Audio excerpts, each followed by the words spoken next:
Death is only the beginning, Isaac. Nature must take its course, and I can't allow you or anyone else to stop that. I'm going to be honest and candid here for a moment. I'm not exactly the biggest Dead Space fan. The first game was a good, innovative take on horror, and Dead Space Extraction was an excellent light gun game. But around Dead Space 2, when they couldn't make up their minds whether the marker was alien or human-made, it kind of started wearing thin story-wise. Not to mention the spikes of difficulty or the lurkers that would hide until you weren't looking. And just so many other things in Dead Space 2 that just did not work out as planned. I can't say I was excited about Dead Space 3. Then I tried the demo and God, it's been a while since I played something not scary, but that tense. So I had to check out how the whole game works. The beginning of the game starts off with promise. Isaac's back on Earth, getting over his broken relationship with Ellie, when he's kidnapped by the army and told he has to find Ellie and destroy one of the markers. He eventually does find her, and as they're about to turn back, they find a way that may destroy all the markers for good. Of course, there's the opposition from the Necromorphs, but the added challenge of a cult leader named Danik, who's trying to kill Isaac so he could watch humanity evolve. That's the highlight reel of the story. What you also get is the stereotypical, and by now a trope for Dead Space, of someone betraying Isaac and trying to kill him. We got that with Kendra, we got that with Dana, and now we have it with Ellie's new boyfriend. That may seem like a spoiler, but if you don't see it happening by the end of the game, then you need to open your eyes. That's not trying to be mean. That is quite honest. Then you have just about everything else in the game. The Necromorphs are nerfed. They're made into weaker versions of themselves up until the end of the game, where they're so powerful that you cannot take their limbs off like you're supposed to. Adding a cover system to the game, which was primarily just duck behind cover, was one of the most asinine choices, because it's not really a system. It's make sure you're behind something and duck. You're not attached to the wall, you can't really peek out that well. And when you do the peek out option, it makes you more of a target than if you just peeked out like in any normal game. He seriously stands straight up.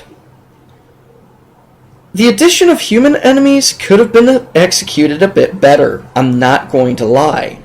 It wasn't the worst part of the game, but when their primary AI is, hey, there he is, let's just shoot at him, kind of wears thin. It honestly is quite simple by the end of the game, too, because all you have to do is wait for the battle to stop, and then take out who's left between the Necromorphs and the Unitologists.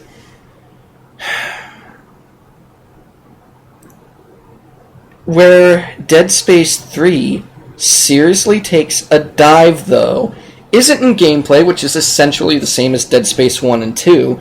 It's the story.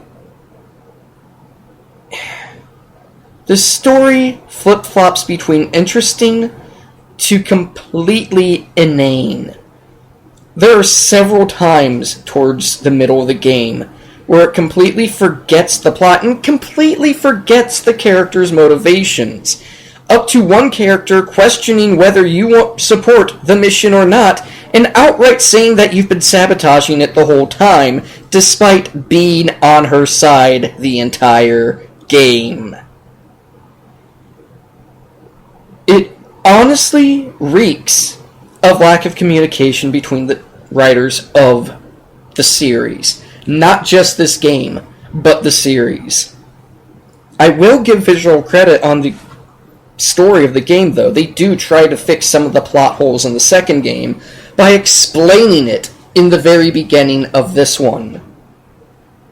That being said, it doesn't take away from the fact that they added more plot holes to this game.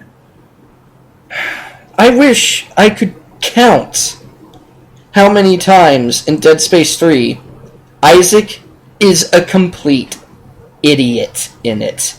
He's supposed to be this top-of-the-line engineer, and yet he doesn't realize that if no one's answering him, there might be trouble. The innovation in this game is crafting weapons. And this ranges from completely falling apart to actually interesting. You can make some of the most powerful weapons in the game by the end of the game. But you have a problem here. You can either make a quick weapon that's quick firing, lots of ammo, but weak as hell, or you can make a power weapon that will give you low magazine capacity and takes a long time to charge.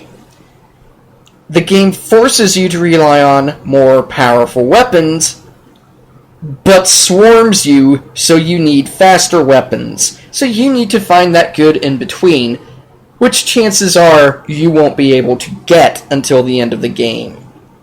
This forces you to rely on stasis. It doesn't become a tool, it becomes a crutch. And that just reeks of bad design. I'm not a novice player in this game, and I had to use stasis over and over on the easiest enemies because I was swarmed. If you're expecting a horror game, don't pick this up either. They made it flat-out action, just with monsters in it. You'll never run out of ammo, and maybe, occasionally, you'll run out of health packs and stasis packs. Everything is aplenty here, and if you can't find it, you can build it. This really makes it seem like cheating at that point. Overall, I was initially going to suggest this game until I got to the middle of it. And in the right mind, I can't. At least not for full price. And I'm barely going to say suggest it for someone when it drops in price. There's just not enough here for fans of the series to appreciate. It's not horror, it's not scary, and as an action game, it barely holds up with a subpar action game. I'm going to give Dead Space a C- due to the fact that most of the gameplay is initially unchanged. There's still the clever system of take the limbs off the monsters to fight them, but with thrown in obligatory action sections where you have to shoot people with guns, and the by now exhausted high-intensity parts, I will give the drill part credit, that was actually awesome, but the unfair swarming, players are just going to get frustrated at this game quicker than, say, Demon's Souls. Thank you for watching this. I'll see you guys later. This is suicide. Those mines will rip this ship apart. Okay, everyone. Let's see if this thing...